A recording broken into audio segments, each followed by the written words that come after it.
If it is, hi! You right there, buddy boo? Got a message for me? Hello, my geeky guys and gals. Welcome to Selene. I'm your host, Mars Geek. This one I decided to have a look at because I got a tweet on the old Twitter sphere over there. The frame rate's taking a bit of a beating. So I went on the biggest graphical settings possible. And I thought my system was perfectly capable of doing that. So apologies in advance if some areas just slow right down. But yeah, as I was saying, this came up on my Twitter sphere from Game Jolt, saying about it's a game that's really beautiful and all about that exploration, and I love that exploration, yo. So I thought I'll have a give. Careful, man. Jeezums. Hi. All these are the Doctor Who messenger cubes everywhere. It's like voicemail of the future. A big ass rock. But if you know me, if you've been watching my channel so far, be careful, man. Nearly had my eye out. I'm all about the exploration. Can I jump through you like ooh. I can! Although I don't do anything. I jump through you like Mario 64 styley. Holy hell bells. It's like a fucking Tron universe. Just expecting one of those big massive square-like ships with a hole in the middle to come barreling down the corner in a minute. Okay, bye. Hi! Can I pick... Okay, no. Can't touch you, apparently. Okay, moving on. Nice fountain over there. So this is all about the exploration. I don't know what to make of this game because I didn't read it. But I am all about all the exploration. So I thought, well, I'll give this a try. Let's see what we leads into. A lovely fountain of justice here. With an electrical hum. Can I jump in you? Have a bit of a bath. I'm a bit stinkified. And this, sweaty armpit playing all that horror stuff, Can I jump? Oh.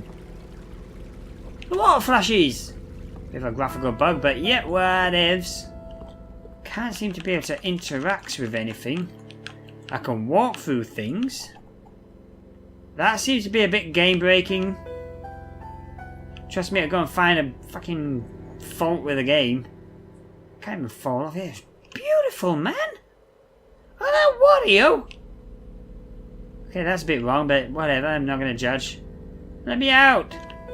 Let me out of your nasty realm. Okay, cool. Thank you! Love you! Okay, moving on. What have we got through here? A bit abstract. I'm not even sure what the whole purpose of the exploration. Okay. I made it to the ground! Nice and safe. It seems to be like I'm walking on grass. Oh! I didn't break the game! It was meant to be like this. Hello? Hi! Hello, forestry woman girl. You're poison ivy. I see that green luck everywhere. You can't fool me. Why is everything broken and just floating in space? Does no one ever heard of physics? It's the next generation of physics. Physics. It's like physics but with more nicks in it. Because everything's like broken and stuff. I have got no clue where to go. That is fucking gorgeous. Look at that. You're looking at the shadow effects on there. You'd expect to see the Citadel from Mass Effect poking through. And there's a beacon. This is beautiful, man. And I like the music to it as well. It's like so serene and so subtle. And the minimalistic look of the world. It's kind of like... if anyone's actually ever gone into hypnosis and the hypnotist actually describes these different scenarios to you about how to get you under so that they can do whatever they need to do for you for whatever you've signed up. Some obviously some hypnotists have different methods, but I did a self thing. That is the ship from Tron. I was going to say earlier, but I wasn't so sure. But now looking at it, it is. Freaking hell. But anyway, as I was saying, some hypnotists have different methods because some people are more susceptible to falling into hypnosis than others. Oh.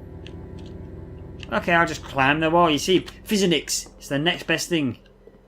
But, yeah, some people can fall under some of them are more susceptible than others. Like for me, I think I'm very susceptible because there's some couple of basic tests which you can actually do right now at home. One test is whereby you have your hands like that, one palm up, one palm down, and with your eyes closed you've got to imagine that on this hand, with your palm down, there's a helium balloon underneath and it's pushing your hand up, and you've got to keep that balloon down, whereas in your other hand you've got to imagine that there's a weight in there and you've got to keep that up, and then at a certain point, probably count to 10 or something like that, then you just get rid of all forces yourself. You're no longer pushing the balloon down, so the more force that this imaginary balloon is pushing up, the higher your hand will go. And same with this one, with the weight, don't try and push it up anymore, so the lower your hand goes down, then obviously the more susceptible you are. So you might end up with something like that, you might just end up with something like that, or nothing may happen at all. Another test would be where you hold your hands like that, palms facing each other, and you've got to imagine that each hand are the opposite poles of a magnet. And again, you close your eyes, you count to 10, and when you open your eyes, you've got to see how close your hands are to each other, and the closer your hands are to each other, the more susceptible you are to hypnotism. And I've done those tests, and no kidding, my hands went like that. For the weight lift test, it kind of ended up like that, so it wasn't a major thing, but ever since I did that test on myself, I thought, maybe I am susceptible. So I did a look-up online about how to hypnotise oneself. Excuse me. And this was years ago. I had a little iPod Nano. I think it was the first generation or second generation of Nanos. Oh, come on, I can't get through there. It was a Nano with just a monochromatic display, and its battery life was abysmal. It only lasted for 30 seconds if you kept on swapping between songs on there. Oh, this is new. This is another new place. Oh, it's shiny. Someone's turning a light on for me. Thank you, gods up there. Yes, sexy lady with your little Majorca's mast shield thing. But yeah, I recorded myself 2 half-hour episodes on the iPod, and then went to bed and listened to myself. And as I did, I actually found myself describing myself about going downstairs, something similar to this, to me it was more like an open field, but it's very obscure because you've got to describe to yourself that you're entering this place of your own mind's creation, so you can't actually really record yourself saying, okay, now you're entering this place, now you need to enter this place, open this door, go through here, now you're going to be in this place. The way it worked for me was, you start off by going downstairs, and as you go down the stairs you feel yourself getting deeper and deeper into hypnosis, and as you reach the bottom there's a door, you go through the door, and then you've got to describe to yourself what the world is that's ahead of you right now. So I was in there, and a little while later, once the recording went through to the second part and it went through, fun times happening there. I'm going to go on here. I can get over there. So in the second part of my recording, that was about going back through the same place, going back to the door, and then going back up the stairs to bring yourself to reality. But the most weird thing is, that's a nice little centaur there, but the weird thing is, there's actual text in there, well, I'm going to read that shortly. But the weird thing is when I was coming back up the stairs, when I reached the top, instead of going back through the door to bring myself... Why are you moving? You were not moving before. Anyway, when I reached the top, instead of going through the door to bring myself back into reality, I went through the door and I was flying through space. You know, proper space, pitch black space with little spots of lights for each star everywhere. Little galaxy here, little supernova there. Proper space. I was just flying through it. Obviously there's no wind in my face because there's nothing in space apart from light. But I was just flying through space and it was the most calming, relaxing thing you could ever imagine. And I felt myself lifting off the bed. It was surreal, man. And I haven't done that ever since either. Anyway, let's see what you's got to say to me. The moon shined for no one here. They mark no time and join the night as fish into water. They don't mind the occasional visitor, but the lunar city is still at your arrival, a lonely rock crumbling in darkness. Okay. What cold place is this? Flats and flatlands ebbing with salt spray. Your shoes powdered with foam? The horizon flies to catch the sun. It's no accident that Selene births itself in the dark blue. The city waxes egg, smooth from the cratered around. Building by building, it takes a month to fully bloom. Towers hunkered like candles. Against the night, lamps scatter like stars among the windows. Pale and spectral by day, nocturnal Selene awakens to